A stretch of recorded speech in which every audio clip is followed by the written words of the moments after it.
कांग्रेसी यूट्यूबरों में लठम लठ।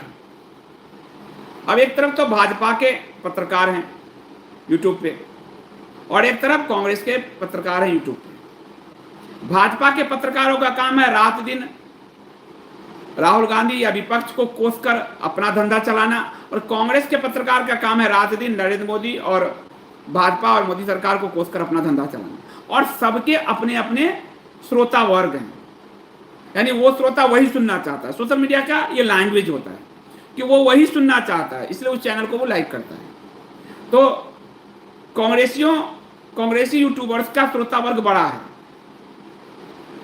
भाजपा का यूट्यूबर्स जो है, क्योंकि भाजपा ने चूंकि मेन स्ट्रीम मीडिया के जरिए भाजपा खेल कर देती है, तो भाजपा के यूट्यूबर्स का भी बड़ा है, लेकिन वो 2-3-4 लाख में दम तोड़ देती है। तो एक चैनल है 4 PM जिसके संपादक है संजय शर्मा। कुछ समय में ये चैनल बहुत तेजी से उठा, 60 लाख के करीब उसके सब्सक्राइबर हैं। और चुनाव के समय जब वो अपना डाटा जारी करते थे, और संजय शर्मा पुराने पत्रकार हैं, यानी मतलब जो मैं यूट्यूबर्स जो आगे कूद गए हैं, कूदने जो पत्रकार हैं उनकी बात बता रहा हूँ। हाँ, ये लीना शर्मा जी लिख रहे हैं, ये सब भाजपाइयों के जब सबके। तो संजय शर्मा का जो चुनाव के समय 2-3 चीजों के कारण उनका चैनल बहुत उठा। एक तो वो वहां एक ज्योतिष लेकर आते हैं, और वो ज्योतिष हर सप्ताह नरेंद्र मोदी की सरकार गिरा देते हैं अगले सप्ताह, और ये उस चैनल के व्यूवर्स को सूट करता है, उसको पसंद है कि सरकार कब गिरेगी। इसलिए उस चैनल को उठने में सबसे बड़ी भूमिका उस ज्योतिष साहब की रही। वो ज्योतिष साहब की कई ज्योतिष भविष्यवाणी सही भी हुई है, ऐसी बात नहीं है, लेकिन वो हर सप्ताह रविवार को तो पूरा कभी भी ये सरकार गिरा सकते थे, ये बात थी। तो उसमें वो बढ़ा। दूसरा बढ़ा तो जो न्यूज विश्लेषण का कैटेगरी है उसमें भारत में नंबर 1, यानी 40 करोड़ 45 करोड़ लोग महीने में देख रहे हैं उस चैनल को।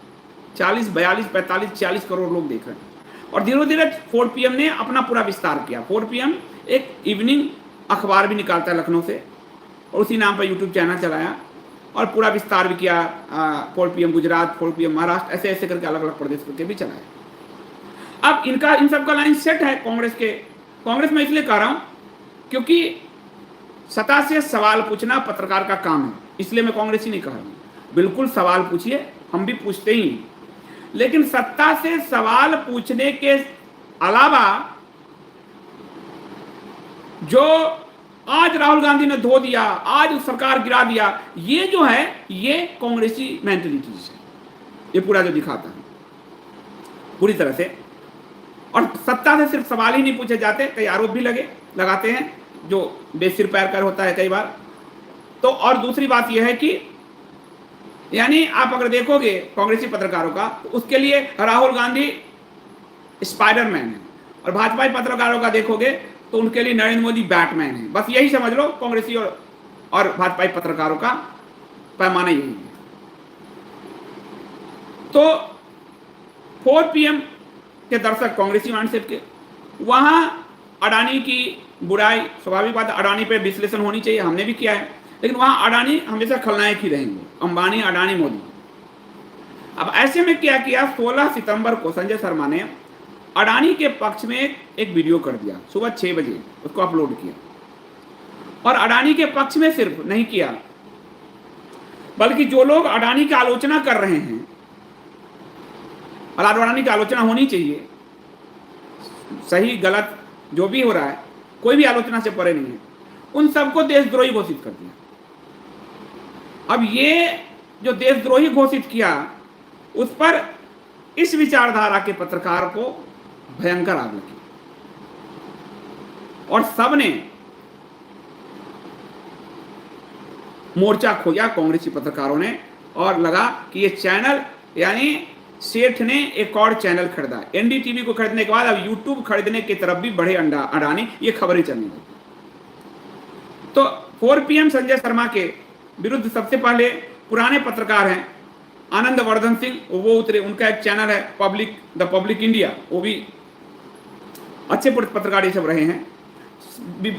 सत्ता से सवाल पूछना पत्रकारिता है, उसमें कांग्रेसी नहीं है, पर उसमें जो स्पाइडरमैन, राहुल गांधी स्पाइडरमैन, और इधर बैटमैन, मोदी बैटमैन, ये चापलूसी हो जाती है। तो आनंदवर्धन सिंह ने पहले पूरा अपने गेस्ट को बुलाकर और उन्होंने कहा कि कैसे 4 PM उन्हें आरोप लगाया कि अडानी के हाथ में खेलने लगा। अशोक वानखड़े वो भी पत्रकार हैं और अशोक वानखड़े को फिर लाया गया। अशोक वानखड़े कई चैनल पे गए और अशोक वानखड़े ने कहा कि इस 4 PM को बढ़ाने में मेरी भूमिका है और मैं जनता से माफ़ी मांगता हूं, क्योंकि जब ये शुरू करना चाह रहा था संजय शर्मा तो हमको लोगों ने कहा था, जो उनके शब्द हैं, मैं नहीं कह रहा हूं, अशोक वानखड़े ने कहा उनके शब्द, कि ये दलाली करता है।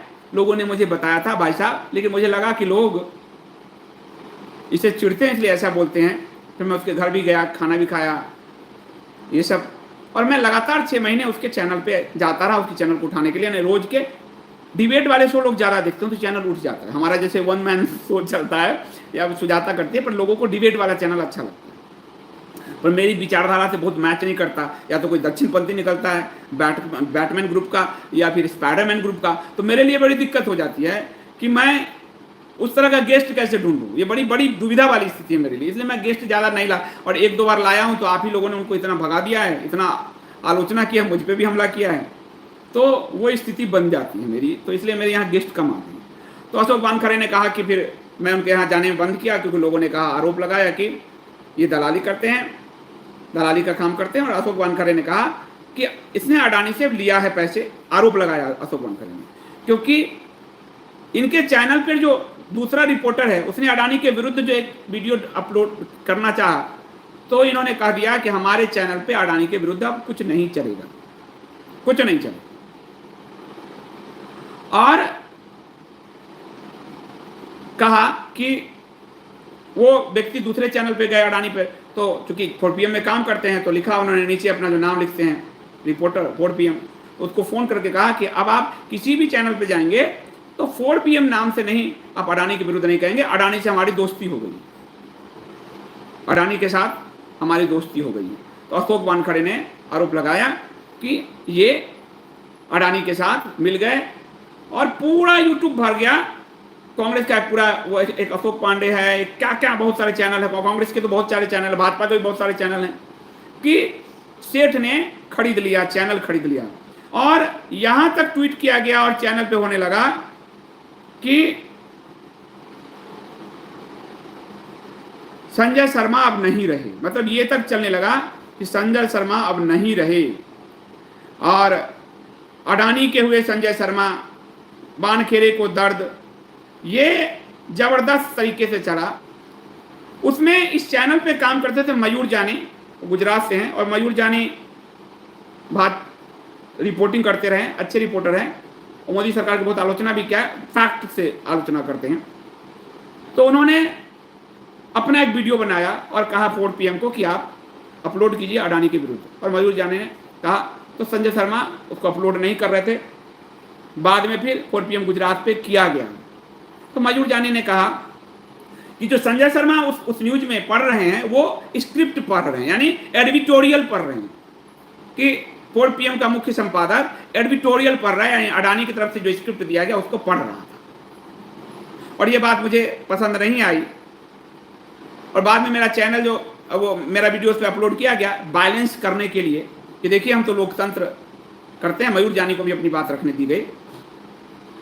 मयूर जानी ने कहा कि मैं आपके बैलेंस फैक्टर का कोई टूल नहीं हूं, और वो उसने वहां से इस्तीफा दे दिया और उसने अपना यूट्यूब चैनल शुरू किया मयूर जानी ऑफिशियल के नाम से, उसमें जो है मयूर जानी ऑफिशियल के नाम से।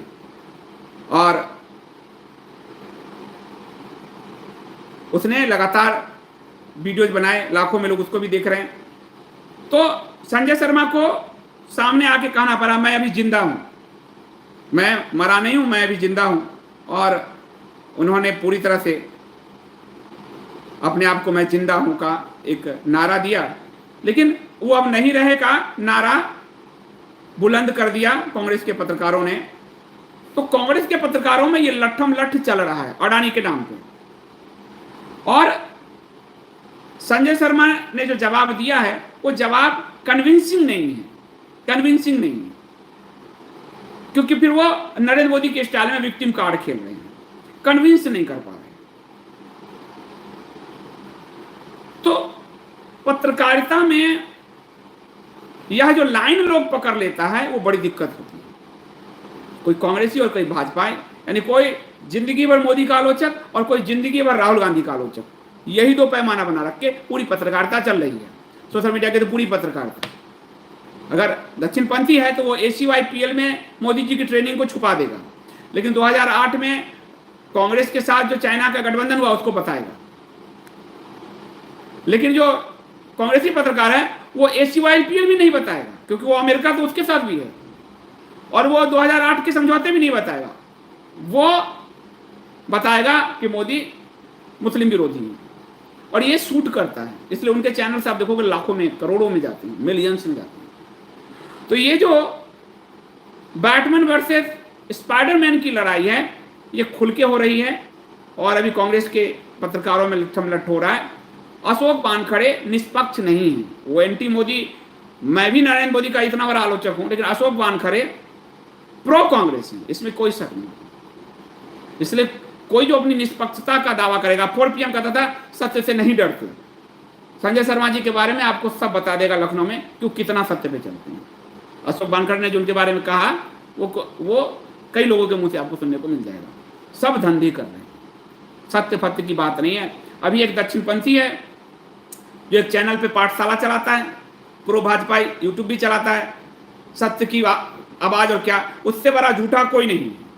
वो उसके झूठ रोज पकड़े जाते हैं, पर लोग मिलियन उसको भी देख रहे हैं लाखों में, क्योंकि भाजपाइयों का भी पूरा एक ग्रुप है और कांग्रेसियों का भी पूरा ग्रुप है। तो वो लगातार झूठ चलाता है, उसका झूठ पकड़ा गया। अभी चंडीगढ़ में जो चुनाव में हेराफेरी है उसको भी डिफेंड करने की कोशिश किया था, मुंह में पकड़ में आया आपको। अभी मैंने कल आपको डोभाल वाली खबर दी थी, उसमें भी आपको कई भाजपा यूट्यूबर्स मिले होंगे जो डोभाल वहां क्यों नहीं गए इस पे नहीं बताया होगा आपको, डोंग डोंग डंगरीला के नारे पीट दिए होंगे। तो सब अर्ध सत्य बता रहे हैं, क्योंकि सब किसी न किसी पाले को पकड़ के बैठे हैं, और उस पाले को पकड़ने में सोशल मीडिया में एक फायदा है कि दर्शक वही सुनना चाहता है जो वो सुनना चाहता है। सबके माइंड सेटअप हो गए हैं, सीधी सीधी बात है, वही सुनना चाहता है। इसलिए वो इधर और उधर, जैसे अब रवीश कुमार है, उसको मुस्लिम आदि उसके बड़े फॉलोअर्स हैं, लेकिन गाजा में जो इजराइल के लोगों का अपहरण करके इजराइल के लोगों को मारा गया, और एक पत्रकार के नाते उसने उसकी आलोचना की, तो उसके मलेच्छ समर्थकों ने उसके कुर्ते फाड़ दिए। इतनी फजीयत यूट्यूब पे पूरा ट्रेंड होने लगा, हमारे ही पैसे से पलता है, हम ना देखे तो क्या चलेगा, यानी वो आतंकवाद को भी जस्टिफाई करे। ये बड़ा खतरनाक ट्रेंड है, क्योंकि फिर अपने व्यूअर्स को बनाए रखने के लिए, और व्यूअरशिप से पैसा आता है यूट्यूब में, आता ही है, मुझे तो नहीं आता इतना, लेकिन आता है। तो उस व्यूअरशिप को बनाए रखने के लिए लोग झूठ का भी सहारा ले रहे हैं, दक्षिणपंथी भी और वामपंथी। कांग्रेस लेफ्ट इस्लामिस्ट वामपंथ और भाजपा संघ दक्षिणपंथ, और दोनों झूठ की पूरी खेती कर रहे हैं। तो संजय शर्मा भी और अशोक वानखड़े भी और ये पूरा ग्रुप भी, वो हर सप्ताह मोदी की सरकार ही गिरा देते हैं, तो कोई मतलब ही नहीं है। तो ये वहाँ लट्ठम लट्ठ चल रहा है। ऐसे में हम लोगों के लिए स्पेस बनाना, हम लोगों का स्पेस बहुत छोटा रहेगा, क्योंकि हम भाजपा की भी आलोचना करते हैं, कांग्रेस की भी करते हैं, मोदी की भी करते हैं, राहुल गांधी की भी करते हैं, केजरीवाल की भी करते हैं, अखिलेश की भी करते हैं। तो ऐसे में जनता के दिमाग में बहुत कम ऐसी जनता है जो किसी एक विचारधारा से जुड़ी हुई ना हो, उसके लिए बड़ी दिक्कत होती है। तो हमारी विचारधारा भी है सनातन फर्स्ट, सनातन फर्स्ट, वो विचारधारा हमारी है। अभी इस विचारधारा के समर्थक कम हैं, तो हमारी लाइन अभी बिल्कुल बीच की लाइन है, लेकिन कांग्रेसी और भाजपाइयों की लाइन क्लियर है। कुछ भी होगा तो भाजपाइयों के लिए राहुल दोषी, और कुछ भी होगा तो कांग्रेसी यूट्यूबरों के लिए मोदी दोषी, यही लाइन चल रहा है। और उसी में डम डम डिगा डिगा मौसम भीगा भीगा हो रहा है। अभी एक कंपनी है जो मोदी जी का ट्विटर सब हैंडल करती है, प्रधानमंत्री का, ये सब एक कंपनी करती है, थर्ड पार्टी। वो बड़े पैमाने पर, अब क्योंकि ये जो पुराने भाजपा यूट्यूबर्स हैं, इनकी आवाज अब ये धीरे धीरे लोगों को इरिटेट करने लगे, क्योंकि वो फैक्ट से बात नहीं करते हैं। इसलिए वो कभी ऑड डे और कभी इवन डे वाले खेलते हैं, कभी वो मोदी की तारीफ करेंगे और अगले दिन बुराई करेंगे, ये खेल खेलने लगे हैं। तो वो कंपनी कई माउथ पीस बना रही है, महिलाओं को भी बनाने जा रही है, कई पुरुष को भी बनाया, मेरे जानकार हैं। अब नए नए माउथ पीस क्रिएट किए जाएंगे भाजपा के पक्ष में, क्योंकि ये जो माउथ पीस है वो अब थकने लगे हैं, वो 2-3 लाख पे जाकर डंप हो जाते हैं। तो इन माउथ पीस के तो ये पूरा खेल चलता है, इंडस्ट्री पूरी चलती है इसी तरह से, थंबनेल कुछ होता है चलाता कुछ है। तो अभी लट्ठम लट्ठ चल रहा है कांग्रेसी पत्रकारों के बीच। अडानी जी ने दो फाड़ करा दिए हैं कांग्रेसी यूट्यूबरों के बीच, और ये लट्ठम लट्ठ अभी कुछ दिन और चलेगा। इसी लट्ठम लट्ठ में मयूर जानी का अपना एक चैनल हो गया।